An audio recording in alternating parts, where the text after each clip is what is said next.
Excuse me, is your name Simon? Yes, sir. It is you. We went to school together. This is my wife, Robin. This is, I didn't get your name. Gordon Mosley. Gordo. Gordo? Oh, my God. I'm so sorry to recognize you. It's been a very, very long time.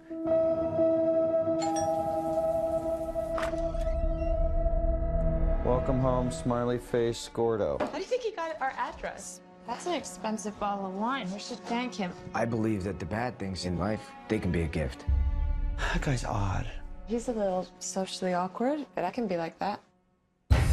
Well, congratulations. This is a really terrific film. Thank you. Yeah, and your first time directing. First time, yeah. Yeah, because you've written before, so this is like, why did you decide to step into the directing chair now? Look, I've done it, and, I made a couple of silly little shorts, and I made a, more serious short film, and I've been involved with writing tons of shorts and a couple of films, and I directed a little bit of theatre, and, I think I've been sort of tiptoeing towards it, and to be honest, very terrified of making the leap into doing it, but compelled to. And when I wrote this script, I was like, well, knowing that no one was going to give me tons of money to make my first film, and that it was a contained enough idea, and I really love thrillers, and so it just felt like the natural step to sit in the director's chair for this one. Right. I'm a little bit worried though with seeing the story because it's about things that maybe affect you in the past.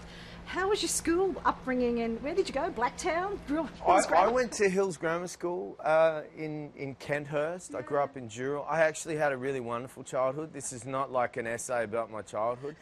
But, I do remember those characters and those kids at school that were, constantly kind of treated as outsiders. And I do remember being mean-spirited at school and having moments of being a bully, and definitely I remember, very indelibly remember being scared of certain people at school and feeling kind of... So you mean you felt like on both sides being bullied? Definitely and, on both sides, and but for the most part schooling was great. But it was more the fact that I thought it was a cool idea to take a guy who's very successful, 25 years, out of high school, and literally have someone tap him on the shoulder out of nowhere and just go, hey, do you remember me? And it was the person that he might not have treated so well. And just to see that as an idea and where that could be taken. I love thrillers and I like the darker sides of storytelling. And there's a couple of good jumps in this. There's like times where you go... There's a couple of... I wanted to make also a movie that was definitely a genre movie, but also had something more serious to chew on. And, these thrillers that I think have, that are about human beings and the way they treat each other, and also have a social context, the ideas of, consequence of your actions and looking back, which is definitely a running theme of mine. I don't know why.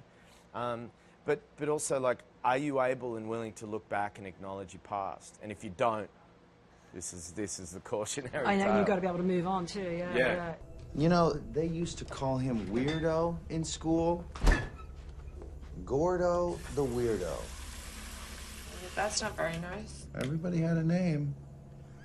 I was Simple Simon. Yeah. Kids are mean. Kids are honest. You're also a character, quite a lead character in this, Gordo. And we were having a bit of a laugh because, Gordo is a real Aussie kind of nickname. Come on. Yeah.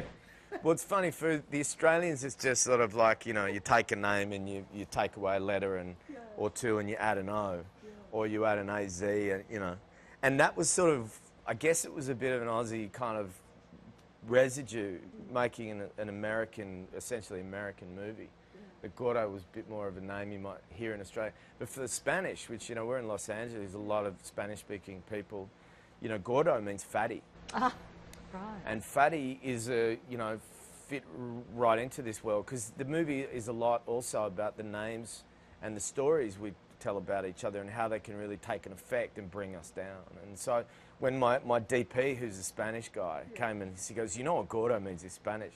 I thought, well, perfect. I'm not going to change it because this movie's about cruelty. Exactly. And you always wanted to play that role because you had to walk a line of being creepy, but also you have to be able to kind of sympathise with this guy. Yeah, I mean, it's a thin wedge because you want to realise why he's sort of been ostracised or been made to feel like an outsider. He's an odd guy, my character. But at the same time, he's so sort of affable and generous and seemingly kind-hearted and wanting to be friends, that you also want to feel like this couple, the successful couple would invite him into the home. Now, he doesn't feel like he belongs in this house, but Where we are.